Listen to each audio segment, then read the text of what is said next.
mayambo ahanba maktada kanglai pungori channel gi maikadagi mayambo amukka hanna taram noksari ngasi soi khoina mayam gi damakta ni haidana real horror story ama puduna laksari wari asali thokjarapa matamda soi khiba langkhiba kaya yarabasu mayamna puksel sauna ngapi aduga mana channel asi like amadi subscribe share to bira mohai dunai 100k subscribers yaugadare 100k subscriber yoba matamda adomadam gi sauraba mateng pangbiu haidana channel asigi maikadagi haijari फरे ma'am अदुदी worry असी हौनब तौजरक्लगे आइगी Carlos कवि थौदो सिंगसिदगिना सही तरे मुकी ममांगदा Seng थोखिबा worry अमा खंगने आइखोगी इमुंगमक्तदा सेंग थोखिबा वरीनी मतम अदु यामना सुखिजै आइखोगी इपुसे माइबसु कबक कबक ओइरमनी इपुना माइबा ओइरिङै मतमदा आइखोसि नुंतिगी युमदा साक्सारिङै मतमदा नुमिदांग खुदिंगी आइखोगी इपुसे मनिंग थोंगदा हेक थोई अदुबु कदौबा थोक्लिबनो हादना हंगलुबा मतमदा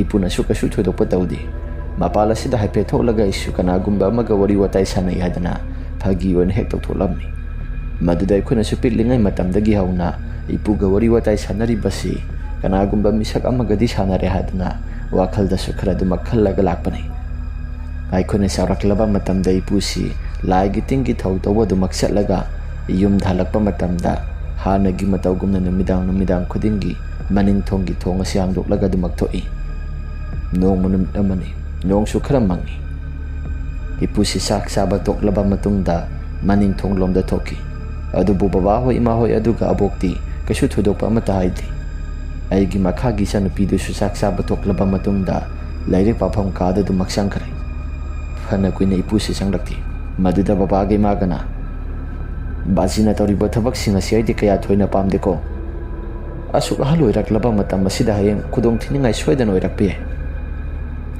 बाबागै मागना सानरिबा वफमसिंग अदुदा करिगुंबा थौदोक खरदि थोकदौरे हाबसि आइगी सादा खरा खजिकति खंगले मदुदा आइना इमा बाबा अइखोइना पिलिङाइ मतमदगी हौना बुबुसि मनिंग थोंगी थोंगसे अदुम हांथोगा थोइसि करिगिन अइना सुम खनबा मतमदा माइबा माइबी तौबगी हाइदि माइबा ओइबगी हौनाबी मनिंग थोंगला थोगा कइगुंबा खरा तौरिब्रा खंदी बुंगो साक्तो अदुम तुमिना सारो अदुगने नुंगाइना नंगी नफंदा संगसिलगा लाइरिक पाबरा नत्रगना तुमबरा करिनो अमा तौथोरो हाइदना बाबादो खरा सौरंगना हाइरई मदुदगी सुवा मखा मत ताद्रे साक्तो ज्ञान ताना साथोक्लबा मतमदा आइगी फमुंगदा दुमक संगसिल्ले ngaihaktangi matungda imaga babaga suprap sanglaga magi mafam singda dumak pothana basangle aishu dum tumina lairi phamungda dumak hippi adubu pupu sidi hoji phawbo sanglaktre asumna ngaihaktang lairaba matungda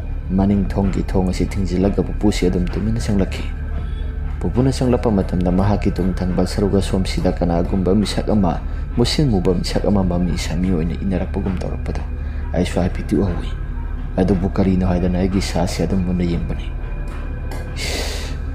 पुपुगी तुम थंगबा सरुगा सिदा अमुबा अमा इनरकपगुम तौरिबा सिबु करीनो वंथोकपनिदा आइगी पुसिसु लाइगी थिंगी करीगुंबा खरा तौरिब्रा अस सुमाइना सुम तौरबदी खुल्लाइका गी मियोइसिंगसु कई कइनो खरा ngangnarakaदोरिबनिदो हाइदना आइसे अदुम तुमिना लेरमि ngaihaktangi matungda आइसे अदुमक उइथाखरे अहिंगी पुंग अमा मखाइ तारकपा मदुगी मतमदने पुंग अमा मखाइ तारकपा मदुगी मतमदने लाइकागी हुइ मयामसिंग असे मफम मारांग खंगदना पंखोंगदा खोंगबा होरकले हुइ मयामसिंग अदुगी मखोलसिंग अदुना इसे मिकअप थोरकले अदुगा कैदौबा यावरगे हाइदना वाखलदा खल्लगा अदुम तुमिना लेरमि हुइ मयामसिंग अदुना अखोइगी कोंथोंगदा लैदना पंखोंगदा खोंगी थोंगाल असिदा कनागुंबा मिसक अमा लाकपगुमदना यामना कना खोंगलकबा होरकलमि मतौसिंग अदुदागी सासे जाजा यामना खलकलमी हुई मयाम सिंगसिना खुइगी थोंगाल असिदगी अइखोइ तमना मामाय ओनसिनरगा लोइना पंखोंग खोंगला इबसिबु कैदौबा का यावरबजानो हुई सिंगसि ममिता लाइटिन यामना उइयना हाइनाबदो मदु तौरिब्रा आइना तारकलिबा खोंजेल असिबु हुई कयागी मखोलनो हुई दिउन थोना यामख्रबनिदा लाइकाइगदा लोइनरिबा लाइकाइगी हुई मयाम सिंगसे हाइदना वाखल खल्लगा लैरिङै मतम असिदा मनिंग थोंग असिदा कनागुंबा मिसक अमना जुजा तौरगा वरी वताई सानरगा मियना खा परेंग असिदा कोचा सत्पुगुमना मखोल खरा सुताबा होरकले मतम अदुदगी सासे कनानो हाइदना यामना खंगनिंगलकले ꯑꯩꯕꯨ ꯃꯅꯤꯡꯊꯣꯡꯗ ꯑꯃꯨꯛꯇꯪ ꯊꯣꯛꯂꯒ ꯌꯦꯡꯉꯨꯁꯤꯔꯥ? ꯌꯦꯡꯉꯔꯣꯏꯒꯦꯗ. ꯍꯨꯏ ꯃꯌꯥꯝꯁꯤꯡ ꯑꯁꯤꯁꯨ ꯈꯨꯈꯣꯡ ꯑꯃ ꯏꯇꯧ ꯇꯧꯏ. ꯀꯞꯄꯣꯏ ꯈꯣꯡꯕꯣꯏ ꯀꯩꯅꯣꯝ ꯏꯇꯧ ꯇꯧꯏꯗ. ꯑꯩ ꯉꯥꯏꯍꯥꯛꯇꯪ ꯇꯨꯃꯤꯟꯅ ꯂꯩꯔꯒꯦ ꯍꯥꯏꯗꯅ ꯂꯩꯔꯤꯉꯩ ꯃꯇꯝ ꯑꯁꯤꯗ ꯍꯨꯏ ꯃꯌꯥꯝꯁꯤꯡ ꯑꯁꯤ ꯀꯅꯥꯒꯨꯝꯕ ꯃꯤꯁꯛ ꯑꯃꯅ ꯀꯣꯏꯇꯥꯟ ꯇꯥꯟꯕꯒꯨꯝꯗꯅ ꯌꯥꯝꯅ ꯀꯟꯅ ꯆꯦꯟꯅꯈꯤ. ꯍꯨꯏ ꯃꯌꯥꯝꯁꯤꯡ ꯑꯗꯨꯅ ꯀꯥꯏ ꯆꯦꯟꯈꯤꯕ ꯃꯇꯝ ꯑꯗꯨꯗ ꯀꯣꯟꯊꯣꯡ ꯑꯁꯤꯗ ꯂꯩꯗꯅ ꯈꯣꯡꯂꯝꯕ ꯍꯨꯏ ꯃꯌꯥꯝꯁꯤꯡ ꯑꯗꯨꯒꯤ ꯃꯈꯣꯜꯁꯤꯡ ꯑꯗꯨ ꯀꯔꯤꯒꯨꯝꯕ ꯑꯃꯠꯇ ꯇꯧꯗꯕꯒꯨꯝꯗꯅ ꯎꯟꯋꯥꯏ ꯃꯨꯛꯁꯤꯈ꯭ꯔꯦ. ꯀꯅꯥꯒꯨꯝꯕ ꯃꯤꯁꯛ ꯑꯃꯅ ꯇꯥꯟꯕꯒꯨꯝꯗꯅ ꯍꯨꯏ ꯃꯌꯥꯝ ꯑꯁꯤ ꯀꯥꯏꯗꯅ ꯂꯣꯏꯅ ꯍꯦꯛꯇ ꯆꯦꯟꯈ꯭ꯔꯦ. ꯃꯈꯣꯜꯒ ꯑꯃꯠꯇ ꯍꯦꯛ ꯇꯥꯈꯤꯗ꯭ꯔꯦ. ꯃꯈꯣꯜꯁꯤꯡ ꯑꯁꯤ ꯑꯃꯠꯇ ꯇꯥꯔꯛꯇ꯭ꯔꯕꯅꯤꯅ ꯉꯥꯏꯍꯥꯛꯇꯪ ꯇꯨꯝꯊꯕ ꯌꯥꯕ꯭ꯔꯥ ꯌꯦꯡꯉꯒꯦ ꯍꯥꯏꯗꯅ ꯋꯥꯈꯜꯗ ꯈꯜꯂꯒ ꯂꯩꯔꯤꯉꯩ ꯃꯇꯝ ꯑꯁꯤꯗ ꯌꯦꯅꯈꯥ ꯄꯔꯦꯡꯁꯤꯡ ꯑꯗꯨꯗ ꯀꯅꯥꯒꯨꯝꯕ ꯃꯤꯁꯛ ꯑꯃꯅ ꯗꯨꯡ ꯂꯥꯎꯅ ꯍꯦꯛꯇ ꯆꯦꯟꯕꯒꯨꯝꯗꯅ ꯃꯈꯣꯜ ꯈꯔ ꯇꯥꯕ ꯍꯧꯔꯛꯂꯦ. ꯌꯦꯅꯈꯥ ꯄꯔꯦꯡ ꯑꯗꯨꯗ ꯀꯅꯥꯒꯨꯝꯕ ꯃꯤꯁꯛ ꯑꯃꯅ ꯍꯦꯛ ꯆꯦꯟꯕ ꯈꯣꯠꯄꯒꯤ ꯃꯈꯣꯜꯁꯤꯡ ꯑꯗꯨ ꯍꯦꯛ ꯇꯥꯔꯛꯄꯗ ꯑꯩꯒꯤ ꯅꯥꯀꯣꯡ ꯑꯁꯤ ꯈꯪꯁꯤꯡ ꯁꯤꯡꯂꯛꯇꯨꯅ ꯄꯨꯛ ꯍꯧꯒꯠꯂꯦ. ꯑꯗꯨꯒ ꯃꯄꯥꯜ ꯑꯁꯤꯗ ꯀꯅꯥ ꯂꯩꯕ꯭ꯔꯥ ꯌꯦꯡꯒꯦ ꯍꯥꯏꯗꯅ ꯑꯩꯁꯦ ꯈꯣꯡ ꯊꯥꯡꯗꯣꯛꯇꯨꯅ ꯊꯣꯛꯀꯦ ꯍꯥꯏꯗꯅ ꯋꯥꯈꯜꯗ ꯈꯜꯂꯛꯂꯤ. ꯈꯣꯡ ꯑꯁꯤ ꯊꯥꯡꯗꯣꯛꯇꯨꯅ ꯉꯥꯏꯍꯥꯛꯇꯪꯗꯤ ꯃꯄꯥꯜ ꯑꯁꯤꯗ ꯑꯃꯨꯛꯇꯪꯗꯤ ꯊꯣꯛꯂꯒ ꯌꯦꯡꯂꯨꯒꯦ. ꯀꯔꯤꯒꯨꯝꯕ ꯑꯩꯅ ꯌꯦꯡꯉꯨꯔꯒꯅ ꯑꯃꯨꯛꯁꯨ ꯌꯥꯝꯅ ꯇꯝꯊꯤꯕ ꯃꯑꯣꯡꯗ ꯑꯃꯨꯛꯁꯨ ꯀꯤꯅꯤꯡꯉꯥꯏ ꯑꯣꯏꯕ ꯄꯣꯠꯁꯛ ꯀꯌꯥ ꯃꯔꯨꯝ ꯑꯃ ꯂꯩꯔꯝꯂꯕꯗꯤ ꯑꯩꯒꯤ ꯊꯋꯥꯏꯁꯤ ꯑꯃꯨꯛ ꯃꯥꯡꯒꯗꯧꯔꯤꯕꯅꯤꯗꯣ. ꯑꯩ ꯊꯣꯛꯑꯒ ꯌꯦꯡꯉꯨꯔꯒꯦ. ꯀꯅꯥꯅꯣ ꯑꯁꯦꯡꯕ ꯑꯃꯨꯛꯇꯪꯗꯤ ꯈꯪꯂꯒ ꯌꯦꯡꯂꯒꯦ. ꯈꯨꯠꯇ ꯃꯩꯈꯦꯠ ꯑꯃꯁꯨ ꯄꯥꯏꯔꯒ ꯇꯣꯔꯆ ꯂꯥꯏꯠ ꯑꯃꯒ ꯄꯥꯏꯔꯒ ꯑꯩ ꯊꯣꯛꯂꯒ ꯌꯦꯡꯂꯒꯦ ꯍꯥꯏꯗꯅ ꯈꯨꯠꯇ ꯃꯩꯈꯦꯠ ꯑꯃꯒ ꯇꯣꯔꯆ ꯂꯥꯏꯠ ꯑꯃꯒ ꯄꯥꯏꯗꯨꯅ ꯑꯩꯁꯤ ꯊꯣꯔꯛꯂꯤ. ꯃꯅꯤꯡ ꯊꯣꯡꯂꯣꯝꯗ ꯊꯣꯛꯇ꯭ꯔꯤ. ꯃꯃꯥꯡ ꯊꯣꯡꯂꯣꯝꯗ ꯑꯣꯏꯅ ꯊꯣꯔꯛꯂꯒ ꯑꯩꯁꯤ ꯈꯣꯡꯀꯥꯞ ꯑꯁꯤ ꯇꯞꯅ ꯊꯥꯡꯗꯅ ꯂꯥꯛꯂꯤ. ꯌꯦꯅꯈꯥꯒꯤ ꯄꯔꯦꯡ ꯊꯪꯕ ꯁꯔꯨꯛ ꯑꯗꯣꯝꯗꯨꯗ ꯑꯩꯁꯤ ꯂꯥꯛꯄꯅꯤ. ꯑꯗꯨꯒ ꯉꯥꯏꯍꯥꯛꯇꯪꯒꯤ ꯃꯇꯨꯡꯗ ꯌꯦꯅꯈꯥꯒꯤ ꯀꯥꯆꯤꯜ ꯊꯪꯕ ꯁꯔꯨꯛ ꯑꯗꯣꯝꯗ ꯃꯥꯏ ꯑꯁꯤ ꯂꯩꯁꯤꯜꯂꯛꯄ ꯃꯇꯝꯗ ꯌꯦꯅꯈꯥꯒꯤ ꯃꯅꯨꯡ ꯆꯟꯕ ꯁꯔꯨꯛ ꯑꯩꯈꯣꯏꯒꯤ ꯁꯤꯟꯇꯦꯛꯁ ꯂꯩꯔꯤꯕ ꯃꯥꯏꯀꯩ ꯑꯁꯣꯝꯗ ꯀꯅꯥꯒꯨꯝꯕ ꯃꯤꯁꯛ ꯑꯃ ꯂꯩꯕꯒꯨꯝꯗꯅ ꯃꯃꯤ ꯁꯥꯃꯤ ꯑꯣꯏꯅ ꯎꯔꯛꯄꯅꯤ. ꯑꯩꯅ ꯀꯥꯞꯂꯤꯕ ꯇꯣꯔꯆ ꯂꯥꯏꯠ ꯑꯗꯨꯒꯤ ꯃꯉꯥꯜ ꯑꯗꯨꯗ ꯃꯨꯁꯤꯟ ꯃꯨꯅ ꯅꯨꯄꯤ ꯑꯃꯒꯤ ꯃꯤꯇꯝꯗ ꯂꯦꯞꯄꯒꯨꯝꯅꯁꯨ ꯎꯏ. ꯑꯗꯨꯒ ꯑꯃꯨꯛꯁꯨ ꯀꯅꯥꯒꯨꯝꯕ ꯃꯤꯁꯛ ꯑꯃꯁꯨ ꯅꯨꯄꯤ ꯃꯥꯟꯕ ꯃꯤꯇꯝ ꯑꯗꯨꯒꯤ ꯍꯦꯛ ꯇꯨꯡꯗ ꯃꯃꯤ ꯁꯥꯃꯤ ꯑꯣꯏꯅ ꯑꯃꯁꯨ ꯎꯕꯒꯨꯝ ꯇꯧꯏ. ꯀꯅꯥꯅꯣ ꯍꯥꯏꯗꯅ ꯑꯩꯁꯤ ꯑꯃꯨꯛ ꯈꯔ ꯆꯪꯁꯤꯜꯂꯒ ꯌꯦꯡꯂꯨꯕ ꯃꯇꯝꯗ ꯃꯤꯁꯛ ꯑꯗꯨꯗꯤ ꯈꯔ ꯑꯁꯨꯝ ꯂꯥꯞꯊꯣꯛꯈꯤꯗꯨꯅ ꯋꯥꯄꯜ ꯃꯅꯨꯡ ꯊꯪꯕ ꯁꯔꯨꯛ ꯑꯗꯣꯝꯗ ꯑꯗꯨꯃꯛ ꯆꯪꯈꯤ. ꯑꯗꯨꯒ ꯑꯩꯁꯤ ꯃꯩꯈꯦꯠ ꯈꯦꯠꯂꯒ ꯋꯥꯄꯜ ꯊꯪꯕ ꯃꯥꯏꯀꯩ ꯑꯗꯣꯝꯗ ꯑꯗꯨꯝ ꯂꯪꯁꯤꯟꯗꯨꯅ ꯂꯥꯛꯄ ꯃꯇꯝꯗ ꯍꯧꯖꯤꯛ ꯉꯥꯏꯍꯥꯛꯇꯪꯒꯤ ꯃꯃꯥꯡꯗ ꯎꯔꯝꯕ ꯃꯤꯇꯝꯁꯤꯡꯗꯁꯨ ꯀꯔꯤꯒꯨꯝꯕ ꯑꯃꯠꯇ ꯍꯦꯛ ꯎꯔꯛꯇ꯭ꯔꯦ. ꯑꯩꯁꯨ ꯆꯪꯂꯒꯦ ꯍꯥꯏꯗꯅ ꯏꯁꯥꯁꯦ ꯄꯥꯈꯠꯄ ꯊꯨꯀꯠꯄꯁꯨ ꯑꯁꯨꯝ ꯍꯦꯜꯂꯛꯇꯨꯅ ꯆꯪꯂꯒꯦ ꯍꯥꯏꯗꯅ ꯃꯥꯏ ꯑꯣꯟꯊꯣꯔꯛꯂꯒ ꯑꯩꯁꯤ ꯈꯣꯡꯀꯥꯞ ꯑꯃꯅꯤ ꯊꯥꯡꯕ ꯍꯧꯔꯛꯄ ꯃꯇꯝꯗ ꯋꯥꯄꯜ ꯃꯅꯨꯡ ꯊꯪꯕ ꯁꯔꯨꯛ ꯑꯗꯣꯝꯗꯨꯗ ꯀꯅꯥꯒꯨꯝꯕ ꯃꯤꯁꯛ ꯑꯃꯅ ꯈꯨꯕꯥꯛ ꯈꯨꯔꯛꯄꯒꯤ ꯃꯈꯣꯜ ꯑꯃꯁꯨ ꯑꯃꯨꯛ ꯇꯥꯕ ꯍꯧꯔꯛꯂꯦ. ꯃꯇꯧꯗꯨꯗ ꯑꯩꯒꯤ ꯏꯁꯥꯁꯦ ꯁꯝꯅꯥꯒ ꯆꯞ ꯍꯦꯛ ꯌꯨꯡꯈꯠꯇꯨꯅ ꯇꯨꯡ ꯑꯃꯨꯛ ꯐꯠ ꯂꯩꯊꯣꯛꯇꯨꯅ ꯌꯦꯡꯁꯤꯜꯂꯨꯕꯗ ꯀꯅꯥꯒꯨꯝꯕ ꯃꯤꯁꯛ ꯑꯃꯠꯇꯁꯨ ꯂꯩꯔꯝꯗꯦ. ꯃꯩ ꯑꯁꯤꯁꯨ ꯑꯗꯨꯃꯛ ꯀꯥꯞꯄꯤꯕꯅꯤ. ꯑꯗꯨꯒ ꯀꯅꯥꯒꯨꯝꯕ ꯃꯤꯁꯛ ꯑꯃꯅ ꯑꯩꯒꯤ ꯂꯦꯡꯖꯨꯝ ꯑꯁꯤꯒꯤ ꯇꯨꯡ ꯊꯪꯕ ꯁꯔꯨꯛ ꯑꯁꯣꯝꯁꯤꯗ ꯃꯤꯁꯛ ꯑꯃ ꯂꯥꯛꯂꯒ ꯂꯦꯡꯖꯨꯝ ꯑꯁꯤꯗ ꯇꯥꯞ ꯂꯥꯎꯅ ꯍꯦꯛꯇ ꯄꯥꯏꯔꯛꯄꯅꯤ. ꯃꯤꯁꯛ ꯑꯃ ꯂꯥꯛꯄꯒꯤ ꯁꯥꯎꯟꯗꯤ ꯐꯪꯈꯤꯕꯅꯤ. ꯑꯗꯨꯕꯨ ꯀꯅꯥꯅꯣ ꯍꯥꯏꯕꯗꯤ ꯃꯌꯦꯛ ꯁꯦꯡꯅ ꯈꯪꯕꯗꯤ ꯉꯝꯗꯦ. ꯃꯃꯤ ꯁꯥꯃꯤ ꯑꯣꯏꯅ ꯇꯧꯕ ꯃꯤꯇꯝ ꯑꯅꯤꯗꯨꯔꯥ ꯍꯥꯏꯗꯨꯅ ꯋꯥꯈꯜꯗ ꯈꯜꯂꯒ ꯏꯁꯥꯁꯤ ꯈꯪꯄ꯭ꯔꯦꯛ ꯈꯪꯗꯨꯅ ꯇꯨꯡ ꯂꯩꯊꯣꯛꯇꯨꯅ ꯑꯩꯁꯤ ꯌꯦꯡꯂꯨꯕꯅꯤ. ꯑꯗꯨꯒꯗꯤ ꯇꯨꯡ ꯊꯪꯕ ꯁꯔꯨꯛ ꯑꯁꯤꯗ ꯄꯨꯄꯨ ꯑꯁꯤ ꯂꯩꯔꯝꯃꯤ. ꯄꯨꯄꯨꯅ "ꯍꯩ ꯏꯁꯨꯊꯣꯏꯕ, ꯅꯪꯗꯤ ꯑꯁꯤꯗꯩꯁꯤꯗ ꯀꯩꯗꯧꯔꯤꯕ? ꯀꯩꯗꯧꯔꯤꯕꯅꯣ?" "ꯄꯨꯄꯨ, ꯑꯩꯁꯤ ꯁꯤꯗꯩꯁꯤꯗ ꯃꯄꯥꯜ ꯑꯃꯨꯛꯇꯪ ꯊꯣꯛꯀꯦ ꯍꯥꯏꯗꯅ ꯑꯩꯁꯤ ꯊꯣꯛꯑꯝꯕꯅꯤ ꯄꯨꯄꯨ." "ꯂꯥꯛꯑꯣ. ꯏꯃꯨꯡꯗ ꯈꯔ ꯊꯨꯅ ꯆꯪꯂꯒꯅꯦ ꯄꯣꯊꯥꯅꯕ ꯇꯧꯁꯤ ꯂꯥꯛꯑꯣ. ꯃꯇꯝ ꯑꯁꯤ ꯌꯥꯝꯅ ꯊꯦꯡꯂꯕꯅꯤ ꯀꯣ. ꯂꯥꯛꯑꯣ." ꯑꯩꯁꯤ ꯇꯨꯡ ꯍꯟꯅ ꯌꯦꯡꯉꯤ. ꯑꯗꯨꯕꯨ ꯀꯅꯥꯒꯨꯝꯕ ꯑꯃꯠꯇ ꯎꯗꯦ. ꯄ꯭ꯔꯞ ꯆꯪꯂꯛꯑꯕ ꯃꯇꯝ ꯑꯗꯨꯗ ꯑꯩꯁꯤ ꯑꯩꯒꯤ ꯀꯥ ꯇꯝꯅ ꯆꯪꯂꯤ. ꯑꯗꯨꯒ ꯄꯨꯄꯨ ꯑꯁꯤꯁꯨ ꯃꯆꯤꯜꯗ ꯀꯩꯅꯣ ꯃꯨꯔꯨꯝ ꯁꯣꯜꯂꯒ ꯃꯃꯥꯡ ꯊꯣꯡꯗ ꯍꯥꯏꯐꯦꯠꯇꯪ ꯃꯃꯤꯠ ꯑꯁꯤ ꯈꯥꯅ ꯌꯦꯡꯂꯒ ꯃꯍꯥꯛꯀꯤ ꯀꯥ ꯇꯝꯅ ꯑꯗꯨꯃꯛ ꯆꯪꯈꯤꯔꯝꯃꯤ. ꯑꯩꯁꯨ ꯄꯨꯄꯨꯒꯤ ꯃꯑꯣꯡ ꯃꯇꯧꯁꯤꯡ ꯑꯁꯤꯗ ꯀꯔꯤꯅꯣ ꯍꯥꯏꯗꯅ ꯋꯥꯈꯜꯗꯁꯨ ꯖꯥꯠ ꯈꯟꯗꯕꯗꯤ ꯅꯠꯇꯦ. ꯐꯃꯨꯡꯗ ꯂꯣꯡꯅ ꯍꯤꯞꯊꯔꯛꯂꯕ ꯃꯇꯝꯗ ꯄꯨꯄꯨꯅ ꯃꯇꯧ ꯀꯔꯝꯅ ꯈꯪꯂꯤꯕꯅꯣ? ꯑꯩꯅ ꯌꯦꯅꯈꯥ ꯄꯔꯦꯡ ꯑꯁꯤꯗ ꯂꯦꯞꯄꯒ ꯂꯩꯕꯗ ꯄꯨꯄꯨꯅ ꯃꯇꯧ ꯀꯔꯝꯅ ꯑꯩꯒꯤ ꯇꯨꯡ ꯑꯁꯤꯗ ꯂꯥꯛꯑꯒ ꯑꯩꯒꯤ ꯂꯦꯡꯖꯨꯝ ꯑꯁꯤꯗ ꯇꯥꯞ ꯂꯥꯎꯅ ꯄꯥꯏꯔꯛꯂꯤꯕꯅꯣ? ꯀꯅꯥꯒꯨꯝꯕ ꯑꯃꯠꯇꯅꯗꯤ ꯈꯪꯈꯤꯕ ꯅꯠꯇꯦ ꯍꯥꯏꯗꯅ ꯋꯥꯈꯜꯗꯁꯨ ꯈꯜꯂꯤ. ꯑꯁꯨꯝ ꯇꯧꯗꯨꯅ ꯅꯣꯡꯉꯥꯜꯂꯤ. ꯅꯣꯡꯉꯥꯜꯂꯛꯂꯕ ꯃꯇꯝ ꯑꯁꯤꯗ ꯊꯣꯛꯈꯤꯕ ꯊꯧꯗꯣꯛꯁꯤꯡ ꯑꯗꯣ ꯏꯃꯥꯒ ꯕꯕꯥꯒꯗ ꯂꯣꯏꯅ ꯇꯝꯂꯤ. ꯃꯗꯨꯗ ꯕꯕꯥꯒ ꯏꯃꯥꯒꯅ ꯃꯃꯤꯠ ꯃꯅꯥꯁꯦ ꯀꯤꯔꯨꯛ ꯌꯦꯡꯅꯔꯒ ꯕꯕꯥꯅ ꯑꯁꯨꯝꯅ ꯁ꯭ꯋꯥꯏꯔꯛꯈꯤ. "ꯏꯆꯥ ꯊꯣꯏꯕ, ꯀꯩꯁꯨ ꯊꯣꯏꯅ ꯋꯥꯈꯜꯗ ꯈꯜꯂꯨꯔꯅꯨꯗ.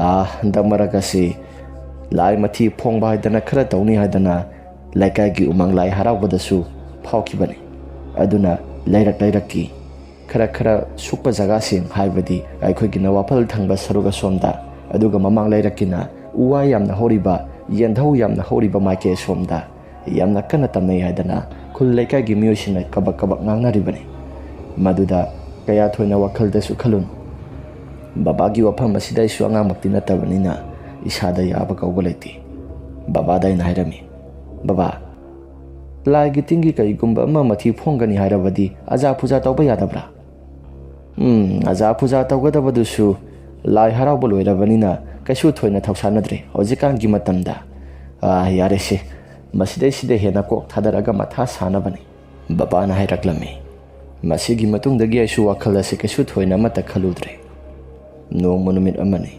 aikhoi pupu si masasi inung nungai ti haidana pupu si wa kaya moro mamangang lami pupu na suna swairami isa sa handa maraka siya gi sa si mo ngam itaw tawi isa si sa pamatamda hairang tawraga koga si sungaw phing yam na tawi aduga lukham mari si su aduki matik yam na nai yengo hayengwai aina sahi lamdang si su yaslaktri sahi lamdang asina yaraktaba maramna mafam arang khangdana si khangkhangawdana hek si kiba thoklabadi aigi kada lairiba upu masa se masi hangdokanoko upu masa se kanagumba man hek hangdokluba thoklabadi imung asida sa mathang tagadoribani aduna upu masa se kanagumba matana hangdoktanaba nakhoi mafam jaga sida yariba makai sangdana bohono aina hairiba wafam asina khoi thausadana lawrabadi nakhoi khudong thiba mathang tarakpadi soiro nakhoi aina hairiba wafam asi yariba makai nakhoi section sajna salu asumna pupuna swairami numitugi pupugi mahaki masase kadoba yauragi haidana hospital da sattuna akhoi si yinglai pupuna hairamba wafam singa doi baba ga ima gana su tabudi tasile hababu kaya thoina mata tasilu dabani haibadi thoksaru dabani iboksu mafam jaga da laiti haibadi pupuna kai keno hairakli bado ibokti amata ta dabani pupu se khuna hospital da pukhalle pupu si masasi nungaiti haidana yengba matamda BP kitang wangi ahal oisilakpaga hidak guli khara tharaga dum yarani haidana hospital dagi putharakle yum yoraklaba matamda pupu si masasi nungaiti haidana dum khairi guli saraba su masasi khara phagadra hairaga guli saringai matamdana khara khajikak phai aduga pung amani leiraba matamda masasi hanagi mongda muk haurakle haidana pupu si muhai adubu baba oi su thaba ingkhang sinba maramna baji guli do khara dum saraga dum phakrani da sahi lamdang aduna su BP se khawang khalakpana wairamba su yai wairamba su yai ado noi ki thabak tu da kai dana badu maksaluda kaisu tawraida numidang gi matamni sa ising sana balo silaba matungda aiku sumagi magi mafam singda dum pothanare adubu numitumadi pupusu na hamakai gi ima manadaba mataw mada numitumadi maning thong asi thoktri adugu pupugi masilda murum swalaga sapadusu karigumba mate hek sakidrabani numitudi aisu wakhala se khara khajik nungaina aigi kada pothare aduga wakhalda sukali pupuna karino nahan makai di maning thong ase hangdoktana sak saringai matam natragana sak saba loiraklaba matamda du maksatpani mapalda tholaga kanagumba ama gawari watai sanaba gumdana dum laibani adubu ngasigi numisimadi pupugi mahaki masasibu phare tawdabana su hena phareda maibane hadana laigi tingi karigumba khara tawribra phare aisu tum thanaba tawragi haidana isa du maktum thare numetugi pungani makhai tarakpa matamda aikhoi thong se kanagumba misak amana thong si hangdoklaga yamna kanna dang lawnai ta thingjilamlaga mapalda prap sakhi aduga muksu yumthak asida nungsreng mayam ama sairaklaga sumang asida supung jal thinbagi makhol asi aduki matik yamna hona tabani tawraiba mo mataw sing asida isu karino haidana wakhalda aki tujungba mayam ama phawre babaga imaga kada salaga haipetang hanglusira haduna khalle aduga muksu agi sasi yamna kijarakle asuna lairingai matam asida thongnau sing asi sugi kitlawn hekta namaga kanagumba misak amana thongnau sing asi hangdoklo haibagi matagumna yamna kana tawrakli konthong thangba saruga sida suhi mayam ama pungkhongda khongi tawrakli ba mong mataw sing asida gi sase kibe mandana babagi imaga gi kada ise prap sali aduga imaga babaga hawdokli babana Ish, karino taraiba makhol sing asidi. Hai, nupi, haipetang mapalda tholaga yingsira. Maduda imana, talida, aidi mapal tholaga yingba tali, yamna kijay. Haidana imana kay kano khara hairaklammi. Madudagi baba kaygana, baba, mapal mak tholaga yingdragasu, thonga saujuwaida gamlauna thingjingkibani. Haipetang, thonga si tekpa kaiba yawbra natragana kay kano khara tawbra yingsira. Madusu sumi, la, yingsila. Haidana baba ibani tholaga haipe yinglubani. Adubu thonga dudi hanagi matawgumna manungda pauron londuna mapaldagi kamlauna thingsilakpado karigumba amata tawramda masi amata lengba tawda thonga du puna thaduna lairami. Baba ibani singangakle. Aduga mapal asida pungjal thilaga langba khotpagi makhol yamna tarakpasida kaidawba yawragi haidana thonga dugi karak ahoba karak aduda aikoisi yinglubada karigumba posak amata uba phangde. Haibadi mapal asida kanagumba amata laiti. Baba gaiga siyamna ngakle. Asum nang ngihaktangi matungda maning thongki wapal pareng asidasu dop launa uwa yambagi makhol kaya maroma mata bharakle. Maduda imanasu, as kaino toriba makhol asibo nakhoi napana sa amutang sanglakiro sida. Imana asum na kaurai. Baba ibani prap sangi. Babana, hai, kujulai khamlai rabadi mapal thoktraga sumai suraga mapal da mutang lang thokisi. As makhol sing asibu karino nahan makai bajina mapal thoga karigumba khara tawbadubu asigumba thabak asi thoknaba tawribra. Handa maragase angang sing asi kirani haidana isu karigumba mata haidabani nahan makai tawrakpa pumnamak sing adu tasing gi sadasu yam tallabani. Pharese khujulai kham khara leibani adu suraga mapalda mutang lang thokhrasi aduga phabra yengasi. Haidana khujulai kham khara mai thadoklei. Aduga babado mapalda di thokti. Yena khada su thonga do khara khajik hangdolaga langthoi. Aduga musu mapal thangba saruga domda haibadi mangol adomda khujulai khama do khara mai tharaba matamda mapalda langthokhi. Maiku sing adu simba thongnangi haktangi matungda sakhai khraba matungda kesu thoidokpa mata makhol sing adu taraktri. Babana, ahalaman sing hainaba khujulai khama si laitin phataba leiba ngamde haibadu madu sumdi sumbasani. Pharese pothanaba tawrasi nongalaga kai keno khara khanasi wari watai khara sanasi. Aisu aigi kada sanglai. Asumna isi adumak pothanaba haidana aigi phamungda hek tungthakiba matam maduda aikogi pupusi yamna waraba saktam amada ai chatle haibagi matagum naingonda hanna yenglamduna adumak sakhi. Aisu pupu haidana sumang matol adomda yamna kana tanajabani. Adubu pupu adu laisil nong phai marakta dumak mangkhirami.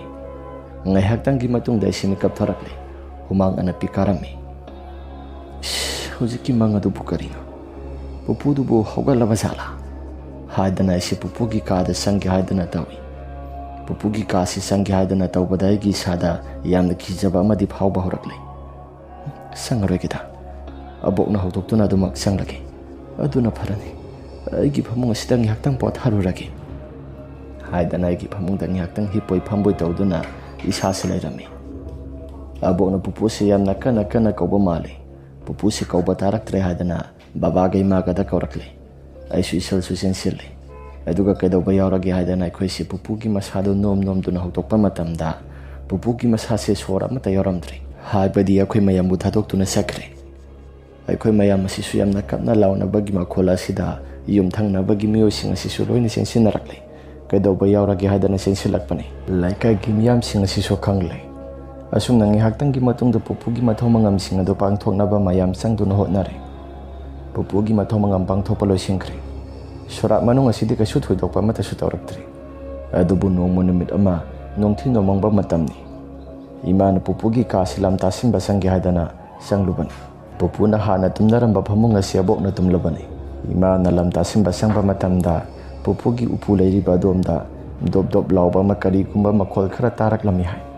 Manung asidagi kanagumba matholaki haibagi matagum nupugi thongasi gab laun hekta noma ihai. Maduda imana su ahamada karino haidana wakhalda khalami hai. Adubu ngihaktangi matungda dok launa thinbase hemalaktuna mamkhraba kadugi akoibada haipet yenglakpada upudugi hek nakal thangba sarugadomda kanagumba amagi mami taduna lairami hai. Madudagi aigi imasisu prap prap lam asi tasilaktuna prap prap tholakpani. Asumna yumjau kaada hek sanglakpa matamda imagi mataududa aina ima kadauba yaurage imana kaisu tawdi nang kadai sakadoribano aisi sanaba haifetang thuogi ma thoro ngana hanjilo ko haidana imana soiraklami matam maduda bokti laiti asumna ising haktang sanaruraba matam maduda aigi kaada sanglai kaagi thong aduda khong asi thang gaidana hek tawba matamda pupugi kaduda kanagumba misak amana murum solaga sangkibado ai saifet uhawi maduda kanano haidana ai simaya semula silaga yengluba matamda kanagumba mata sulairamde kainoda hausikidu pupugi sakta moina sutawida ai bo haipetang sangsilaga yengsira natraga na kanano haidana ai siwakhalda haipetang khalaga sangsilaga yengluba matamda pupugi hek upugi nakaladom da kanagumba misak ama lepaga laibado ai surakpani haidi ahanbada abokni haidana khalubani adugadi phongi mai adu hek thanjiluba matamda abokti oiramde misak adu suma phamarang khangdana hek tamang khirami tawraiba mong matawsing adu dai gi sasi ki banu siadre isasi ki na prap thorakle aduga imagi manakta ise prap laga imada hangi maduda imana ibungo ngasai na hape susang silaga yengluba matamda lamta singgi haidana sangsilubada napugi upudu ge hek nakaladom da kanagumba misak ama lairami aisu kanano haidana yenglubada amuksu leiramde aisu isasi kiraduna prap tholabani ima handa maraksi pupuna hek laikitaba matam asida kainumadi itaw tawri gyamenga amata taba sanate ibunga nabona upusi hangdura bara karino handakti laibasi inung nungaiti yumase kainumi itaw tawi ahing phangi tumbam chafam samata khangde aduni ima handa maragasi kainumadi itaw tawi as khangdirda ima aisu gyamenga amata tadre haidana imaga iga wari watai sanaringai matamda pupugi ka asida pupugi khonjel mamba misak ama lok khurakpagi matawgum ama makhol khara taba horakle imaga iga simuna yengna duna dumaklai aduga pupugi upusisu kanagumba misak ama na hangdorakpagumdana makhol khara taba horakle upusi hangdoklaga makha asida kanagumba misak ama na pose mayam ama lakthoraklaga makhada khangtha thadorakpagi makhol mayam ama aise taba horakle ima sutai maduda imaga iga sangsilaga yenglusiadana sangsilaga yenglubani aduga di imado mahaki masada kai kumba mata lairamdabaduda imana sumasasi ngakpasu phawre imana sungakpa phawraba matam maduda ina su imada ima lao khara thuna thoksi pupugi kase kanagumba ama laibagumna dum tawi ibunga lao haigumna dana napugi kasi yariba makhai sangumsi imaga iga wari watai sanaduna isikada dum aksanglai asumna ngihaktangi matungda numidangi matam yaurakle abok sumahaki kada sangpham thopa dumak sanglaga dum tumina lekre numidangi sai sengtokna balosilaba matungda khoisu aboki kada mahak mathanta dumak prap sangki ekhoisu dum tumina lai abok siwa lan so matangangde aduga aboki kada mathanta murum hekta sonba gumdana kanagumba ama gawari watai sanabu gumdana dumak tawrapi babana imana torisibu karino nati imana torisibu sibu karino gyamenga amata tadre baji hek laikitaba matamda imana mathanda hekta murum soliba sibu naiko handa marakse baba laikitaba matamda kanumi tok tawri aidi gyamenga amata tadre koigi lairiba baji nana sanaramba lai singadu tasingna aidi sasi jaja yamna khalabani mathiga phonglabra haidana as khangdreda handa marak tawthoraiba thabak mayam sing asibu aibo lagi tinggi amutang khurambana phagadoribra natragadi akhoi mayam sanglaga amutang di masigi tawraiba thabak mayam sing asi amutang di khangdoktaba yaroidori gyamenga tade tawriba thabak mayam sing asina marolama haidana baba gai maga suwari watai khara sanare numidangi matam maduda akhoi sinungaina potharingai matamda pupugi ka thangba saruga somsida boksi murum kanagumba amaga solaga laibagumna sutawi tawraiba mong matawsing aduda gi sasi sungakle numidang dumadi aisi pakna tumthaba yadabane haipetang sangsilaga isi yungusira natraga ꯑꯕꯣꯛꯁꯤ ꯃꯊꯟꯇ ꯀꯅꯥꯒꯨꯝꯕ ꯑꯃꯒ ꯁꯣꯜꯂꯤꯕ꯭ꯔꯥ? ꯑꯩꯁꯨ ꯑꯃꯨꯛꯇꯪꯗꯤ ꯈꯔ ꯊꯨꯅ ꯆꯪꯁꯤꯜꯂꯒ ꯌꯦꯡꯂꯨꯒꯦ, ꯅꯠꯇ꯭ꯔꯒꯗꯤ ꯏꯁꯥꯁꯤ ꯆꯤꯡꯅꯕ ꯑꯁꯨꯝ ꯍꯦꯜꯂꯛꯀꯗꯧꯔꯦ ꯍꯥꯏꯗꯅ ꯑꯩꯁꯤ ꯑꯕꯣꯛꯀꯤ ꯀꯥ ꯇꯝꯅ ꯑꯗꯨꯃꯛ ꯆꯪꯁꯤꯜꯂꯤ꯫ ꯑꯕꯣꯛꯁꯨ ꯃꯁꯥ ꯃꯊꯟꯇ ꯍꯦꯛꯇ ꯃꯨꯔꯨꯝ ꯁꯣꯟꯊꯔꯛꯄꯅꯤ꯫ ꯑꯗꯨꯗ ꯀꯅꯥꯅꯣ ꯍꯥꯏꯗꯅ ꯑꯩꯁꯤ ꯀꯥꯡꯈꯜꯒꯤ ꯃꯔꯨꯝ ꯑꯗꯨꯗ ꯀꯅꯥꯒꯨꯝꯕ ꯃꯤꯁꯛ ꯑꯃ ꯂꯩꯕ꯭ꯔꯥ ꯍꯥꯏꯗꯅ ꯈꯣꯡ ꯀꯥꯎꯐꯝ ꯊꯪꯕ ꯁꯔꯨꯛ ꯑꯗꯣꯝꯗꯨꯗ ꯌꯦꯡꯁꯤꯜꯂꯨꯕꯗ ꯃꯨꯁꯤꯟ ꯃꯨꯕ ꯃꯤꯁꯛ ꯑꯃ ꯂꯩꯔꯝꯃꯤ꯫ ꯑꯩꯁꯤ ꯑꯕꯣꯛ ꯍꯥꯏꯗꯅ ꯌꯥꯝꯅ ꯁꯣꯔ ꯊꯕꯦꯠ ꯍꯣꯜꯂꯒ ꯀꯧꯏ꯫ ꯃꯗꯨꯗ ꯑꯕꯣꯛꯁꯨ ꯑꯐꯤꯡ ꯑꯐꯥꯏ ꯑꯣꯏꯅ ꯍꯧꯒꯠꯂꯛꯂꯒ "ꯀꯩꯗꯧꯔꯦ ꯏꯁꯨ ꯊꯣꯏꯕ?" ꯍꯥꯏꯗꯅ ꯀꯧꯔꯛꯂꯤ꯫ ꯑꯩꯁꯨ ꯑꯕꯣꯛꯀꯤ ꯈꯣꯡ ꯀꯥꯎꯐꯝ ꯑꯗꯣꯝꯗ ꯌꯦꯡꯂꯨꯕ ꯃꯇꯝꯗ ꯀꯅꯥꯒꯨꯝꯕ ꯃꯤꯁꯛ ꯑꯃꯠꯇꯁꯨ ꯂꯩꯔꯝꯗꯦ꯫ ꯑꯕꯣꯛꯁꯨ "ꯀꯅꯥ ꯀꯩꯗꯧꯕ ꯌꯥꯎꯔꯒꯦ?" ꯍꯥꯏꯗꯅ ꯍꯥꯏꯔꯛꯈꯤ꯫ ꯑꯩꯁꯨ ꯀꯩꯁꯨ ꯊꯣꯏꯗꯣꯛꯄ ꯑꯃꯠꯇ ꯇꯧꯗꯦ ꯍꯥꯏꯗꯅ ꯇꯨꯃꯤꯟꯅ ꯊꯣꯔꯛꯂꯦ꯫ ꯑꯕꯣꯛꯁꯨ ꯑꯩꯅ ꯍꯦꯛ ꯊꯣꯛꯈꯤꯕ ꯃꯇꯝ ꯑꯗꯨꯗ ꯃꯨꯔꯨꯝ ꯀꯅꯥꯒꯨꯝꯕ ꯃꯤꯁꯛ ꯑꯃꯒ ꯑꯃꯨꯛ ꯁꯣꯜꯍꯧꯔꯦ꯫ ꯃꯁꯤꯒꯤ ꯃꯇꯨꯡꯗꯒꯤ ꯑꯕꯣꯛꯁꯤ ꯃꯨꯔꯨꯝ ꯁꯣꯟꯕꯁꯦ ꯑꯗꯨꯃꯛ ꯂꯦꯞꯄ ꯂꯩꯇꯦ꯫ ꯅꯣꯡꯃ ꯅꯨꯃꯤꯠ ꯑꯃꯗꯤ ꯕꯕꯥꯅ "ꯀꯅꯥꯒ ꯃꯨꯔꯨꯝ ꯁꯣꯜꯂꯒ ꯋꯥꯔꯤ ꯋꯥꯇꯥꯏ ꯁꯥꯟꯅꯔꯤꯕꯅꯣ ꯑꯍꯤꯡ ꯈꯨꯗꯤꯡꯒꯤ ꯏꯃꯥ?" ꯍꯥꯏꯗꯅ ꯍꯪꯂꯨꯕ ꯃꯇꯝꯗ ꯑꯕꯣꯛꯅ "ꯅꯄꯥ ꯂꯥꯛꯏ, ꯅꯄꯥꯒ ꯑꯩꯒ ꯃꯨꯔꯨꯝ ꯁꯣꯜꯂꯒ ꯉꯥꯏꯍꯥꯛꯇꯪ ꯋꯥꯔꯤ ꯋꯥꯇꯥꯏ ꯑꯋꯥ ꯑꯅꯥ ꯁꯥꯟꯅꯕꯅꯤ, ꯄꯣꯊꯥꯕ ꯑꯣꯏꯅ ꯁꯥꯟꯅꯕꯅꯤ" ꯍꯥꯏꯗꯅ ꯍꯥꯏꯔꯛꯈꯤ꯫ ꯇꯧꯔꯤꯕ ꯃꯑꯣꯡ ꯃꯇꯧꯁꯤꯡ ꯑꯁꯤꯗ ꯑꯩꯈꯣꯏꯒꯤ ꯏꯁꯥꯗꯁꯨ ꯉꯛꯂꯦ꯫ ꯕꯕꯥꯅ ꯑꯃꯨꯛ ꯍꯥꯏꯔꯛꯈꯤ, "ꯏꯃꯥ, ꯕꯥꯖꯤꯗꯤ ꯂꯩꯇꯕ ꯀꯨꯏꯔꯕꯅꯤ, ꯑꯗꯣ ꯀꯩꯅꯣ ꯕꯥꯖꯤꯒ ꯋꯥꯔꯤ ꯋꯥꯇꯥꯏ ꯁꯥꯟꯅꯩ ꯍꯥꯏꯕꯨ ꯏꯃꯥ? ꯍꯩ, ꯅꯄꯥꯗꯣ ꯂꯥꯛꯑꯒ ꯋꯥꯔꯤ ꯋꯥꯇꯥꯏ ꯀꯩꯅꯣ ꯈꯔ ꯁꯥꯟꯅꯔꯤꯕꯅꯤ, ꯅꯪ ꯀꯔꯤ ꯈꯪꯗꯅ?" ꯑꯁꯨꯝꯅ ꯑꯕꯣꯛ ꯑꯁꯤ ꯑꯉꯥꯎꯕꯤ ꯑꯃꯒꯤ ꯃꯇꯧꯒꯨꯝꯅ ꯃꯊꯣꯡ ꯃꯔꯝ ꯈꯪꯗꯕ ꯋꯥꯔꯤ ꯃꯌꯥꯝ ꯑꯃ ꯉꯥꯡꯕ ꯍꯧꯔꯛꯂꯦ꯫ ꯑꯕꯣꯛꯁꯤ ꯑꯍꯜ ꯑꯣꯏꯁꯤꯜꯂꯛꯄꯒꯤ ꯋꯥꯈꯜ ꯆꯣꯏꯔꯕ꯭ꯔꯥ ꯍꯥꯏꯗꯅ ꯋꯥꯈꯜꯗ ꯈꯜꯂꯒ ꯋꯥ ꯃꯈꯥ ꯑꯃꯠꯇ ꯇꯥꯗ꯭ꯔꯦ꯫ ꯃꯁꯤꯒꯤ ꯃꯇꯨꯡꯗ ꯑꯩꯈꯣꯏꯁꯨ ꯑꯗꯨꯝ ꯇꯨꯃꯤꯟꯅ ꯂꯩꯔꯦ꯫ ꯊꯥ ꯑꯃꯃꯨꯛꯁꯤ ꯃꯨꯔꯨꯝ ꯁꯣꯟꯕꯁꯦ ꯑꯗꯨꯃꯛ ꯂꯦꯞꯄ ꯂꯩꯇꯦ, ꯁꯣꯟꯗꯕ ꯅꯨꯃꯤꯠꯁꯨ ꯑꯗꯨꯃꯛ ꯌꯥꯎꯏ꯫ ꯑꯗꯨꯕꯨ ꯅꯣꯡꯃ ꯅꯨꯃꯤꯠ ꯑꯃꯗꯤ ꯑꯕꯣꯛꯁꯤ ꯃꯁꯥ ꯃꯊꯟꯇ ꯑꯉꯥꯎꯕꯤ ꯑꯃꯒꯨꯝꯅ ꯄꯨꯄꯨꯒꯤ ꯎꯄꯨ ꯑꯗꯨꯒꯤ ꯃꯃꯥꯡꯗ ꯐꯝꯃꯒ ꯂꯩꯔꯝꯃꯤ꯫ ꯎꯄꯨꯗꯨꯁꯨ ꯏꯍꯥꯏ ꯍꯥꯏꯗꯣꯛꯇꯨꯅ ꯂꯩꯔꯝꯃꯤ꯫ ꯏꯃꯥꯅ "ꯀꯩꯗꯧꯔꯒꯦ?" ꯍꯥꯏꯗꯅ ꯍꯪꯂꯨꯕꯗ ꯑꯕꯣꯛꯅ ꯃꯨꯔꯨꯝ ꯁꯣꯜꯂꯒ "ꯎꯄꯨꯁꯤꯒꯤ ꯃꯅꯨꯡꯗ ꯀꯅꯥꯒꯨꯝꯕ ꯑꯃ ꯂꯩꯔꯦ, ꯃꯨꯛꯁꯨꯛ ꯃꯨꯕ ꯃꯤꯁꯛ ꯑꯃ ꯂꯩꯔꯦ" ꯍꯥꯏꯗꯅ ꯏꯃꯥꯗ ꯀꯩꯅꯣ ꯈꯔ ꯉꯥꯡꯂꯛꯈꯤ ꯍꯥꯏ꯫ ꯑꯕꯣꯛꯀꯤ ꯋꯥꯐꯝ ꯑꯗꯨ ꯀꯩꯁꯨ ꯊꯣꯏꯅ ꯑꯃꯠꯇ ꯈꯟꯖꯤꯜꯂꯨꯕ ꯇꯧꯔꯨꯗ ꯏꯃꯥꯅꯁꯨ ꯍꯥꯏꯐꯦꯠ ꯈꯨꯅꯤꯡ ꯀꯥꯡꯈꯠꯂꯒ ꯌꯦꯡꯂꯨꯕꯗ ꯍꯥꯏꯒꯨꯝꯅꯗꯅ ꯃꯅꯨꯡ ꯑꯗꯨꯗ ꯀꯅꯥꯒꯨꯝꯕ ꯃꯤꯁꯛ ꯑꯃ ꯃꯨꯛꯁꯨꯛ ꯃꯨꯅ ꯂꯩꯔꯝꯃꯤ ꯍꯥꯏ꯫ ꯃꯗꯨꯗꯒꯤ ꯏꯃꯥꯁꯦ ꯈꯪꯄ꯭ꯔꯦꯛ ꯈꯪꯗꯨꯅ ꯕꯕꯥꯒꯤ ꯃꯅꯥꯛꯇ ꯆꯦꯟꯁꯤꯜꯂꯛꯄ ꯃꯇꯝꯗ ꯕꯕꯥꯒ ꯄꯨꯂꯞ ꯄꯨꯟꯅ ꯆꯪꯃꯤꯟꯅꯔꯛꯄꯗꯅ ꯀꯅꯥꯒꯨꯝꯕ ꯑꯃꯠꯇ ꯂꯩꯔꯝꯗꯦ ꯍꯥꯏ꯫ ꯃꯁꯤꯒꯤ ꯃꯇꯝ ꯑꯁꯤꯗꯒꯤ ꯍꯧꯔꯒ ꯑꯩꯈꯣꯏꯒꯤ ꯏꯃꯨꯡ ꯑꯁꯤ ꯑꯗꯨꯛꯀꯤ ꯃꯇꯤꯛ ꯌꯥꯝꯅ ꯇꯝꯊꯤꯕ ꯍꯧꯔꯛꯂꯤ꯫ ꯅꯣꯡꯃꯒꯤ ꯑꯁꯨꯝ ꯍꯦꯟꯒꯠꯂꯛꯇꯨꯅ ꯌꯨꯝꯌꯥꯏ ꯑꯁꯤ ꯑꯍꯤꯡ ꯈꯨꯗꯤꯡꯒꯤ ꯀꯅꯥꯒꯨꯝꯕ ꯃꯤꯁꯛ ꯑꯃ ꯍꯪꯒꯠ ꯍꯟꯗ ꯆꯠꯇꯅ ꯁꯥꯟꯅꯕꯒꯨꯝꯗꯅ ꯃꯈꯣꯜ ꯀꯌꯥꯃꯔꯨꯝ ꯑꯃ ꯇꯥꯕ ꯍꯧꯔꯛꯂꯤ꯫ ꯃꯗꯨꯒꯤꯁꯨ ꯃꯊꯛꯇ ꯂꯩꯔꯤꯕ ꯌꯨꯝꯒꯤ ꯃꯩꯁꯤꯡ ꯑꯁꯤꯁꯨ ꯄꯨꯠꯄ ꯍꯦꯛꯇ ꯈꯞꯂꯒ ꯃꯅꯤꯡꯒꯤ ꯋꯥꯄꯜ ꯑꯁꯤꯁꯨ ꯍꯦꯛꯇ ꯒꯝ ꯇꯧꯔꯒ ꯎ ꯋꯥ ꯈꯥꯏꯕꯒꯤ ꯃꯈꯣꯜꯁꯤꯡ ꯑꯁꯤ ꯂꯦꯞꯄ ꯂꯩꯇꯅ ꯍꯦꯛꯇ ꯇꯥꯔꯛꯄꯅꯤ꯫ ꯑꯁꯨꯝꯅ ꯅꯨꯡꯇꯤ ꯈꯨꯗꯤꯡꯒꯤ ꯑꯁꯨꯝ ꯃꯈꯣꯜꯁꯤꯡ ꯑꯁꯤ ꯇꯥꯕ ꯍꯦꯟꯃꯜꯂꯛꯄꯗꯨꯗ ꯅꯣꯡꯃ ꯅꯨꯃꯤꯠ ꯑꯃꯗꯤ ꯕꯕꯥꯅ ꯃꯍꯥꯛꯀꯤ ꯃꯁꯥꯁꯤ ꯏꯔꯨ ꯃꯥꯏꯊꯜꯂꯨꯖꯕ ꯂꯣꯏꯁꯤꯜꯂꯕ ꯃꯇꯨꯡꯗ ꯏꯃꯨꯡꯗ ꯆꯪꯂꯛꯀꯦ ꯍꯥꯏꯗꯅ ꯍꯦꯛ ꯇꯧꯕ ꯃꯇꯝꯗ ꯊꯣꯡꯒꯥꯜ ꯑꯁꯤꯗ ꯃꯨꯁꯤꯟ ꯃꯨꯕ ꯃꯤꯁꯛ ꯑꯃ ꯄꯨꯄꯨꯒꯤ ꯀꯥ ꯇꯝꯅ ꯆꯨꯝꯗ꯭ꯔꯤꯡ ꯆꯨꯝꯅ ꯑꯗꯨꯃꯛ ꯆꯪꯈꯤ ꯍꯥꯏ꯫ ꯃꯨꯁꯤꯟ ꯃꯨꯕ ꯑꯗꯨꯒꯤ ꯃꯇꯨꯡ ꯏꯟꯅꯔꯒ ꯑꯕꯣꯛꯁꯤ ꯑꯃꯨꯛ ꯆꯪꯁꯤꯟꯈꯤꯕꯗꯨꯗ ꯕꯕꯥꯅ ꯑꯃꯨꯛ ꯄ꯭ꯔꯞ ꯆꯪꯂꯒ ꯀꯩꯗꯧꯕ ꯌꯥꯎꯔꯒꯦ ꯍꯥꯏꯗꯅ ꯌꯦꯡꯒꯦ ꯇꯧꯕꯗ ꯑꯕꯣꯛꯁꯤ ꯀꯥꯡꯈꯜꯒꯤ ꯃꯔꯨꯝꯗ ꯈꯨꯌꯥ ꯊꯪꯕ ꯁꯔꯨꯛ ꯑꯗꯣꯝꯗꯨꯗ ꯃꯁꯥ ꯃꯊꯟꯇ ꯐꯛꯂꯥꯡꯗ ꯑꯣꯟꯁꯤꯜꯂꯒ ꯀꯅꯥꯒꯨꯝꯕ ꯃꯤꯁꯛ ꯑꯃꯒ ꯃꯨꯔꯨꯝ ꯁꯣꯜꯂꯒ ꯋꯥꯔꯤ ꯋꯥꯇꯥꯏ ꯈꯔ ꯁꯥꯟꯅꯩ ꯍꯥꯏ꯫ ꯃꯗꯨꯗꯒꯤ ꯕꯕꯥꯅꯁꯨ ꯑꯕꯣꯛꯇ ꯀꯧꯕ ꯃꯇꯝꯗ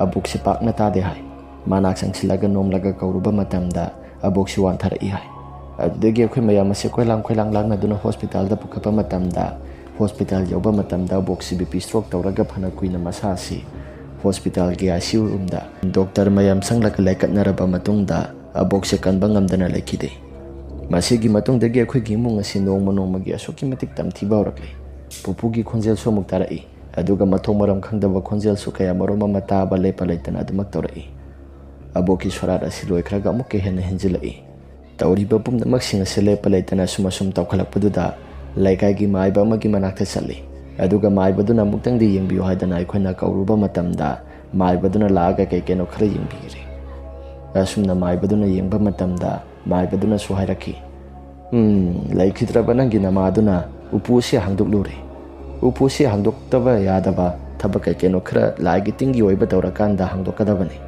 ꯑꯗꯨꯕꯨ ꯃꯁꯤꯒꯤ ꯎꯄꯨ ꯑꯁꯤ ꯃꯤꯆꯝ ꯑꯃꯅ ꯄꯥꯛꯅ ꯍꯦꯛꯇ ꯍꯥꯡꯗꯣꯛꯄ ꯌꯥꯕꯁꯨ ꯅꯠꯇꯦ꯫ ꯂꯥꯏꯒꯤ ꯇꯤꯟꯒꯤ ꯇꯤꯡꯈꯣꯡ ꯂꯥꯏꯈꯣꯡ ꯈꯪꯕ ꯃꯤꯁꯛ ꯑꯃꯅ ꯍꯥꯡꯗꯣꯛꯀꯗꯕꯅꯤ꯫ ꯃꯗꯨꯒꯤ ꯋꯥꯈꯜꯂꯣꯟꯁꯨ ꯅꯪꯒꯤ ꯅꯃꯥꯗꯤ ꯑꯃꯠꯇꯁꯨ ꯂꯩꯔꯝꯂꯣꯏ꯫ ꯐꯔꯦ, ꯎꯄꯨꯁꯤ ꯍꯥꯡꯗꯣꯛꯇꯕ ꯌꯥꯗꯗꯅ ꯍꯥꯡꯗꯣꯛꯄ ꯑꯣꯏꯔꯕꯗꯤ ꯈꯔꯁꯨ ꯐꯒꯗꯕ꯫ ꯂꯥꯏꯒꯤ ꯇꯤꯟꯒꯤ ꯃꯇꯥꯡꯗ ꯀꯩꯒꯨꯝꯕ ꯑꯃꯠꯇ ꯈꯪꯗꯕ ꯃꯤꯁꯛ ꯑꯃꯅ ꯍꯥꯡꯗꯣꯛꯎꯔꯕꯅꯤꯅ ꯂꯥꯏ ꯐꯠꯇꯕ ꯃꯊꯤ ꯐꯣꯡꯂꯛꯄꯅꯤ꯫ ꯅꯈꯣꯏꯒꯤ ꯕꯥꯖꯤꯅꯁꯨ ꯊꯣꯡꯁꯤ ꯍꯥꯡꯗꯣꯛꯀꯅꯨ ꯍꯥꯏꯗꯅ ꯍꯥꯏꯔꯝꯕ꯭ꯔꯥ? ꯍꯥꯏꯔꯝꯃꯤ ꯍꯥꯏꯗꯅ ꯇꯝꯂꯦ꯫ Maduda maibaduna upu si fazana mapalda putulaga laigi tingi kaikumba khara tauraga fazana seksina thamo haidana maibaduna hairaki. Asumna maibaduna laigi tingi fazana khuram thokle. Laigi tingi khuram thokpa losilaba matungda upu adu fazana seksina thamlo haidana hanagi mafamda musu thamkhre.